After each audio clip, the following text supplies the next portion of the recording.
कक्षा 7 हिंदी पाठ्य पुस्तक बसंत का पाठ 4 की कविता कठपुतली। हेलो बच्चों, आज हम बसंत पाठ्य पुस्तक का पाठ 4 करेंगे जिसका नाम है कठपुतली। अब बच्चों, आपने कठपुतली का खेल भी देखा होगा, है ना? किताबों में भी पढ़ा होगा। कठपुतली किसे कहते हैं? कठपुतली को उसके हाथों में और पैरों में धागे बंधे होते हैं, है ना? जिसको चलाने वाला कोई और होता है ना? वो अपने हिसाब से उसके हाथ पैरों की मूवमेंट करता है। ठीक है, तो हमें इसमें कठपुतली के मन के भाव बताए गए हैं। जैसे कठपुतली कहती है, कठपुतली गुस्से से उबली, बोली, ये धागे क्यों है मेरे पीछे आगे, इन्हें तोड़ दो, मुझे मेरे पाँव पर छोड़ दो।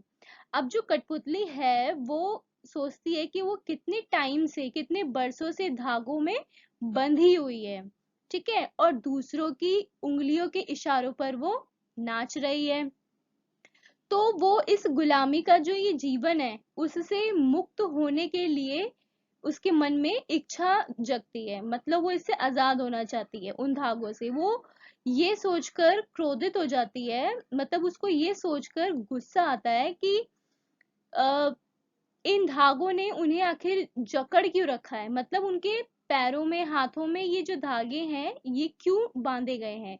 वो कहती है इन धागों को तोड़कर उसे उसके हाल पर छोड़ दिया जाए, क्योंकि वो आत्मनिर्भर होना चाहती है।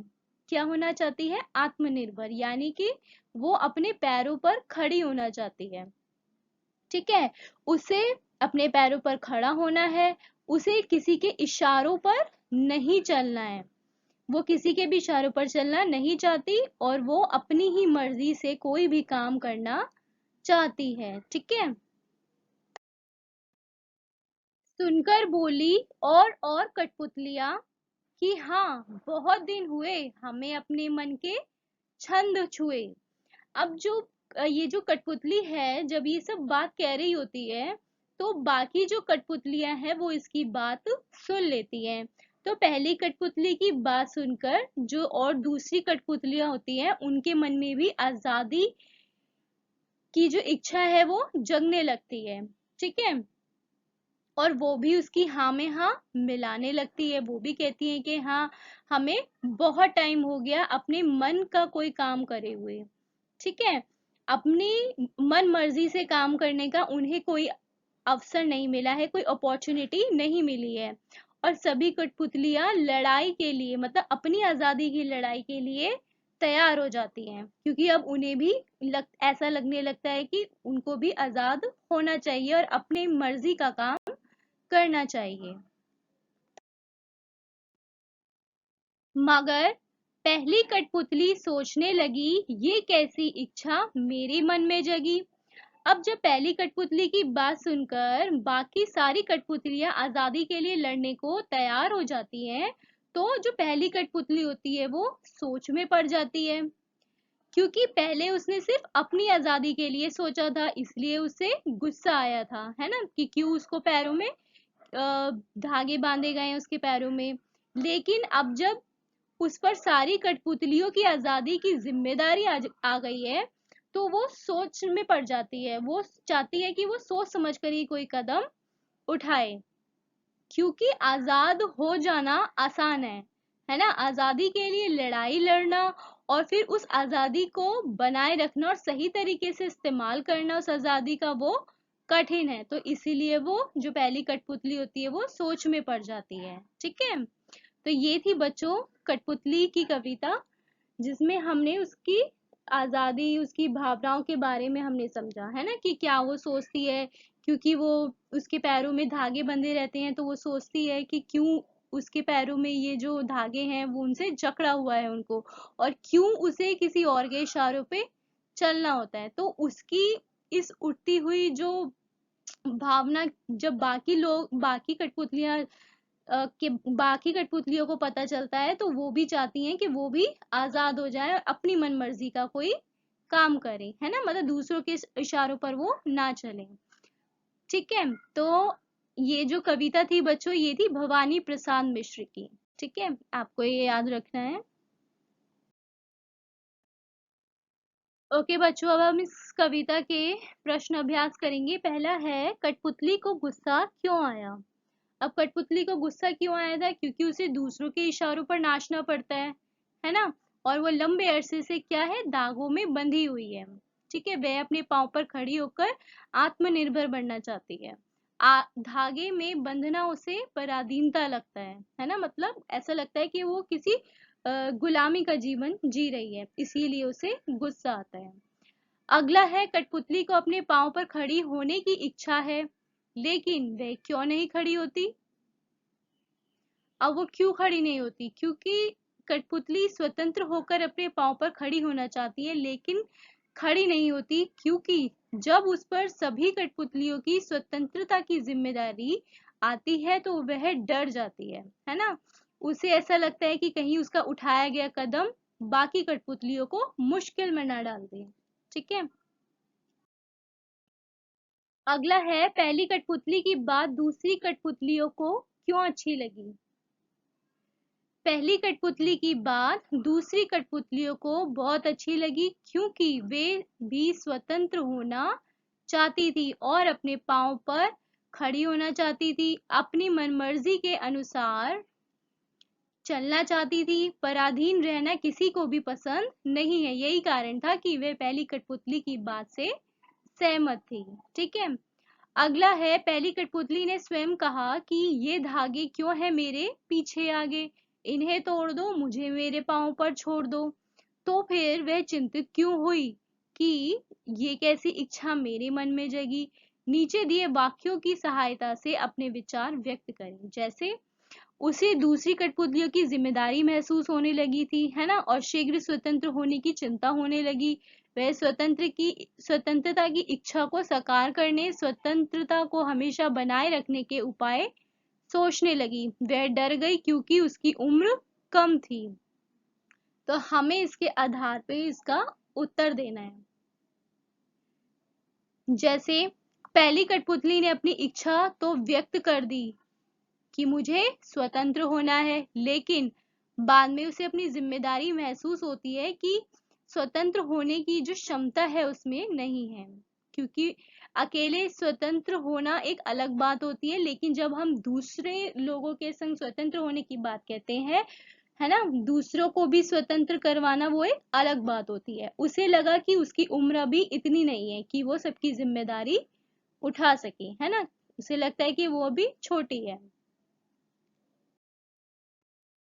कविता से आगे, पहला है, बहुत दिन हुए हमें अपने मन के छंद छुए। इस पंक्ति का अर्थ और क्या हो सकता है।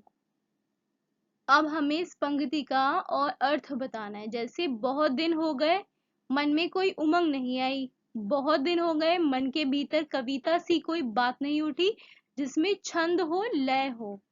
बहुत दिन हो गए, गाने गुनगुनाने का मन नहीं हुआ। बहुत दिन हो गए, मन का दुख दूर नहीं हुआ और न मन में खुशी आई। तो हम इसमें क्या लिख सकते हैं, बहुत दिन हुए हमें अपने मन के छंद छुए। इसका यह अर्थ है कि बहुत दिन हो गए, मन का दुख जो है वो दूर नहीं हुआ है और न मन में खुशी आई। अर्थात कठपुतलियां परतंत्रता से अधिक दुखी है, मतलब गुलामी से वो अधिक दुखी है। उन्हें ऐसा लगता है कि जैसे वे अपने मन की चाह को जान ही नहीं पाती हैं। पहली कठपुतली के कहने से उनके मन में आजादी की उमंग जागी। ठीक है। नीचे दो स्वतंत्रता आंदोलनों के वर्ष दिए गए हैं। इन दोनों आंदोलनों के दो दो स्वतंत्रता सेनानियों के नाम लिखो। अब एक तो आंदोलन हुआ था 1857 में और 1942 में।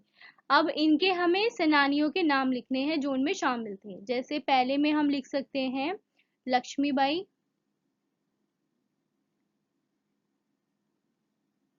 ठीक है। और दूसरे में हम लिख सकते हैं मंगल पांडे, जिन्होंने अपने अफसरों के ही विरुद्ध के लिए उनको मतलब विद्रोह किया था। ठीक है, उनके अगेंस्ट। फिर अगला है सन 1942। सन 1942 में एक महात्मा गांधी थे।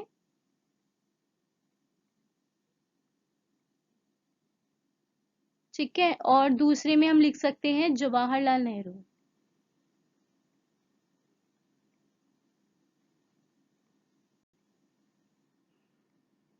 ठीक है,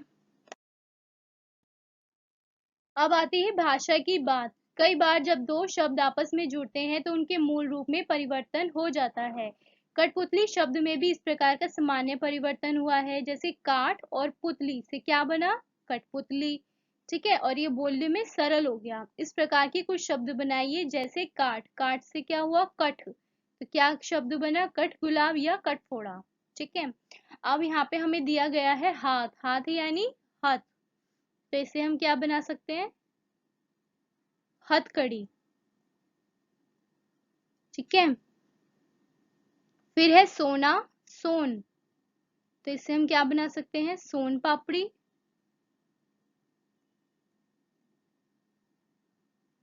या फिर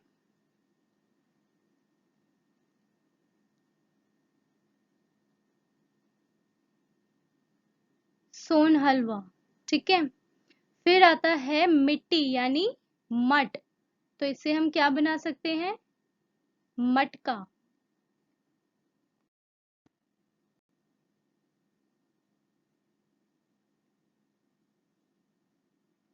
या इसे हम ये भी बना सकते हैं, मटमैला।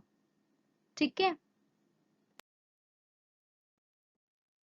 दूसरा है इसका, कविता की भाषा में लय या तालमेल बनाने के लिए प्रचलित शब्दों और वाक्यों में बदलाव होता है। जैसे आगे पीछे सबसे प्रचलित शब्दों की जोड़ी है, लेकिन कविता में इसे कैसे लिखा गया है, पीछे आगे, है ना। मतलब आगे पीछे होता है, लेकिन कविता में जो लिखा है वो पहले पीछे है फिर आगे है। यहाँ आगे का बोली ये धागे से ध्वनि का तालमेल है। इस प्रकार के शब्दों की जोड़ियों में आप भी परिवर्तन कीजिए। अब ये जो शब्द आपको दिए गए हैं इनमें हमें फेर बदल करना है। जैसे दुबला पतला है तो हम इसे कैसे लिख सकते हैं, पतला दुबला। ठीक है, अगला है इधर उधर, तो हम इसे कैसे लिख सकते हैं, उधर इधर। ऊपर नीचे, नीचे ऊपर। दाएं बाएं, बाएं दाएं। ठीक है, अगला है गोरा काला, काला गोरा। लाल पीला, पीला लाल। ठीक है, do like, share and subscribe and keep watching. Thank you.